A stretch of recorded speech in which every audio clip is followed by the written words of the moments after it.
Hello,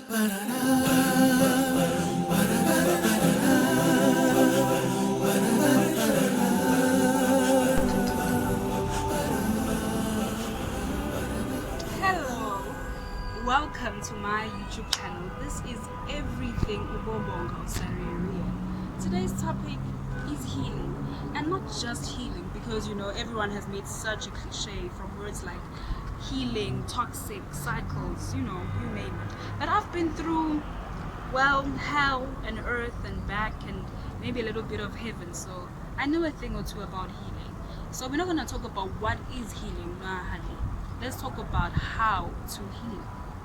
I have 5 little steps that I've taken from my personal experience. Okay, number 1 is the wound.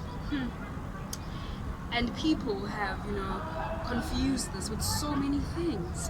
The wound is your past experience, so your childhood, your past relationships, your failure, all the things that are contributing to your pain.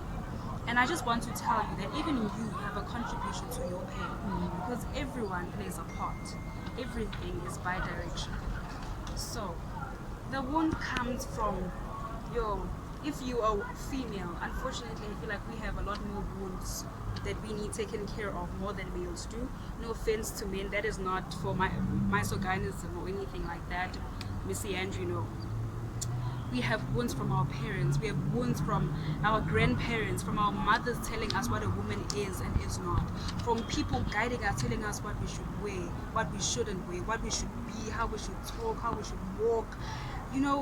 People just come in and chip and chap and do everything and not knowing that they are contributing to the wound. And I keep saying the wound because I feel like many wounds make up one, and that's the truth.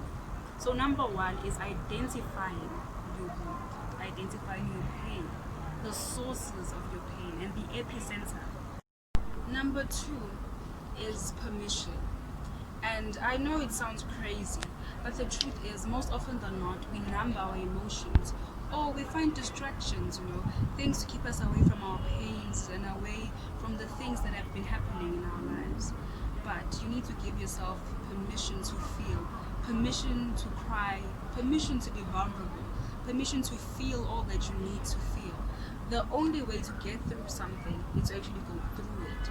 So if you're trying to take a short route, you're trying to escape, you're trying to use alcohol, trying to use this, trying to use people, rebounding, whatever your coping mechanism is. I know they will often say find a coping mechanism. Nah, I disagree. You need to go through it. Finding a coping mechanism distracts you, yes, temporarily, but what happens to the permanent problems that underlie all the stuff that you put over it, because it's more like you bury the problem without burying the hatchet. What is the point? And number 3 is picking yourself up.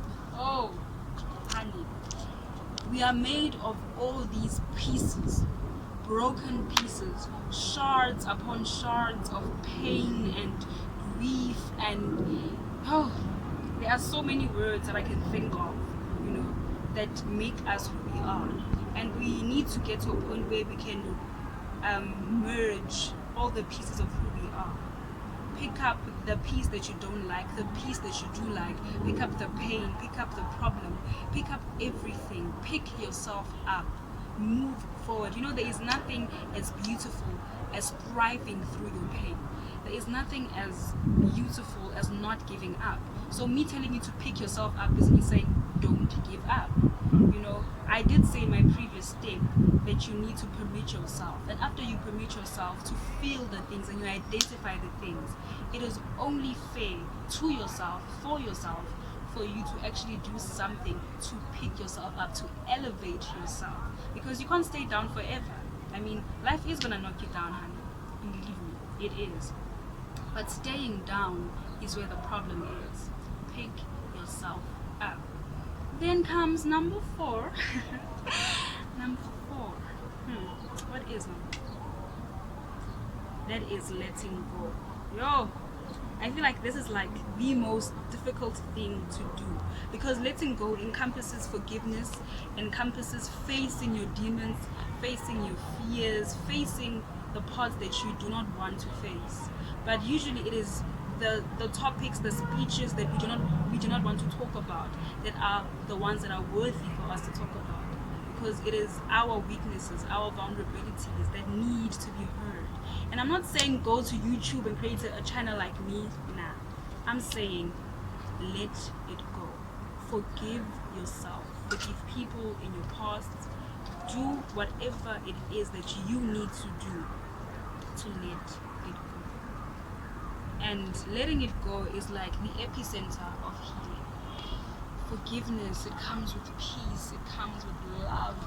There is loving yourself, guys. It's forgiving yourself, and not only forgiving yourself but forgiving others, and not for their sake. Nah, no one cares about them, honey.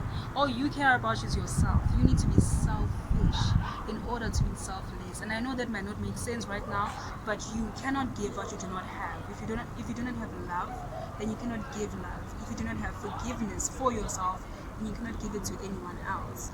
If you don't have hope, then you can't give people hope. And we play so many roles in people's lives. We are sisters, we are mothers, we are brothers, we are fathers, we are so many things. And it's not only a biological role, because I myself am a mother, not biologically though, but we have so many roles. And if you are gonna fulfill those roles, then you need to be full of good things, to give good things. So now the last one, number 5, is watching yourself bloom. You know, through everything really, the best part about your healing, I feel, is watching yourself like a movie. Like, did I really do this? You know, I once saw this on Instagram, that happiness is waking up in the morning and realizing that you have destroyed a toxic cycle. And that is the truth.